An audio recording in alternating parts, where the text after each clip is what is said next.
I have been here working as hard as I can for this city from the day I got here. You got that? There are reports that you are not in town often. Their reports are wrong. Do you understand? Let's go, man. Let's go. You understand? So when we're Let's go.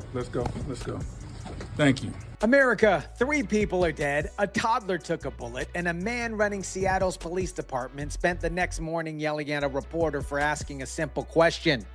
Were you even in town? Here's the twist, you guys. He got mad because the answer was yes. He wasn't. Yeah, you should not be able to just walk up into this festival with all these people, with all these vendors, with no security.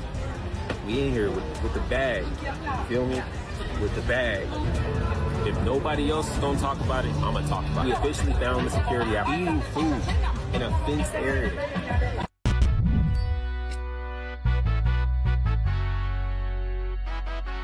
What is up, guys? Tyson DeLaCruz here. Thank you so much for rocking with me. Here is the plain version. Sunday night, gunfire breaks out at the Bite of Seattle, a food festival with 100,000 people a day showing up. 2 shooters trade rounds near an armory. When it's over, a 19-year-old man, a 44-year-old man, and a 56-year-old woman are dead. 4 people got hit, including a 2-year-old boy. A 15-year-old was arrested within seconds. A second suspect is still out there as I'm recording this video. Now, you guys, I live in a big city, and I know what these big public events cost to run right now because I've watched cities try to squeeze one more concert out of a parking lot without paying for it properly.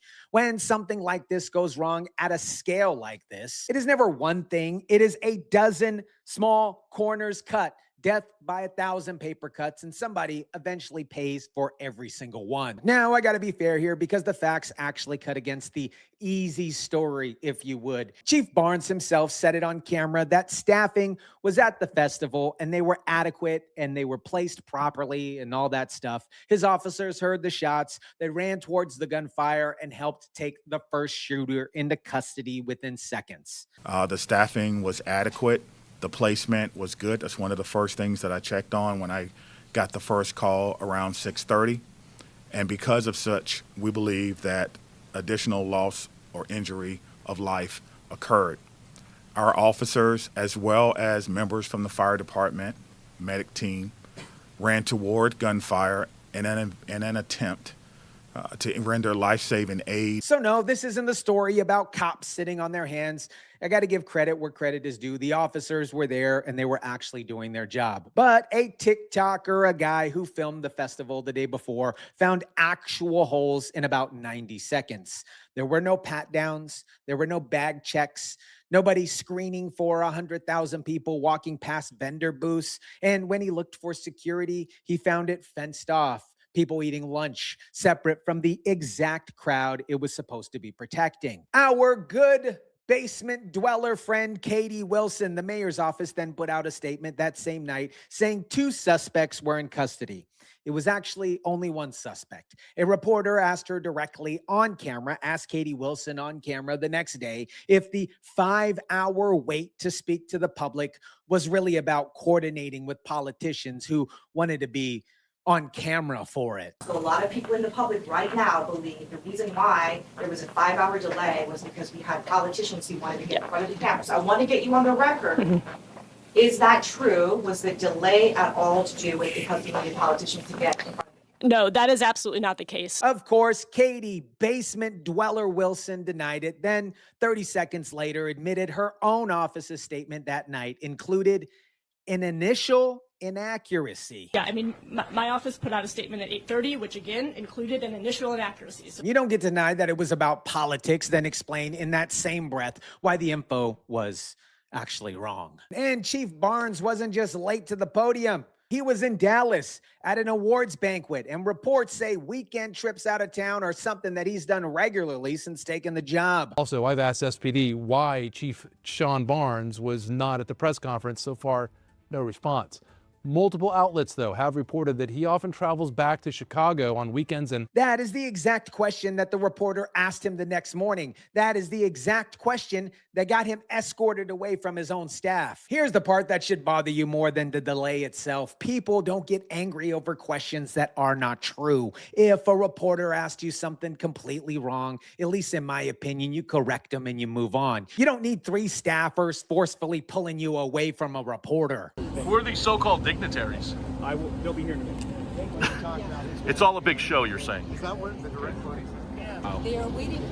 Amazing. They're using this for a PR moment. What a joke. Now stretch this lens out back even further, because none of this happens in a vacuum. This is the same week that CNN's own panel admitted that the Democrat Party is 24 points underwater nationally. One of the worst numbers since anybody actually started tracking it. Back in 2018, when Democrats were able to take control of the House, they were actually on the plus side of the ledger. They were actually in positive territory at +1 point. Look now in 2026. We're not just talking down there underneath the Potomac. We're talking down there with the Titanic. We're talking 24 points underwater. And in that exact same news cycle, a sitting DSA, Democrat Socialists of America national co-chair, went on Fox News Sunday and confirmed on record, true or false, that our movement's platforms include abolishing prisons in large part. Yeah, again, that as part of a long-term program, yeah. Okay, so no prisons. Government or public ownership of most large corporations.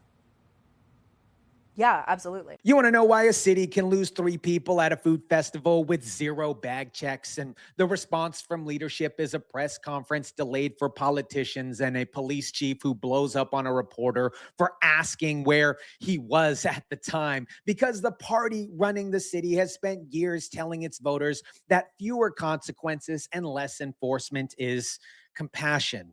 And the same voters are living with those results right now. Here, my friends, is the actual cost if you live there. Assistant Chief Tyrone Davis confirmed on camera the toddler shot that night, as of the last update, is in stable condition. One of the victims at Harborview Medical Center did not survive their injuries. So now we have a total of 3 fatalities out of those 7 victims. This is a tragedy. I'm really sorry that this happened. The Bite of Seattle is a very positive event. We haven't had any issue in recent years. And, thankfully we had officers on the scene that were brave, went to those shots, and prevented more victims from being injured. That family isn't worried about the camera angle. They're worried about the hospital bill and the kid who's going to remember that they got shot at a food festival in Seattle. Meanwhile, the people whose entire job is public safety spent day 1 arguing about who lied about the custody counts, and day 2 arguing about whether or not if you were in town or not. Fair question. America, a chief who wasn't there got angry about being asked why he wasn't there. A mayor who says the delay wasn't political then explained the delay by admitting her own statement was actually wrong. You can't have it both ways twice in the same week and expect nobody to notice. At least in my opinion, watching somebody who describes her own background as running very little before taking the job, trying to manage mass shootings in real time, explains the whole 5-hour delay better than any press conference release can. Let me know what you think about this. Drop it down in the comment section down below. Smash the like button if you kindly would. Share, subscribe, and as always, guys, I'll catch you on the next one.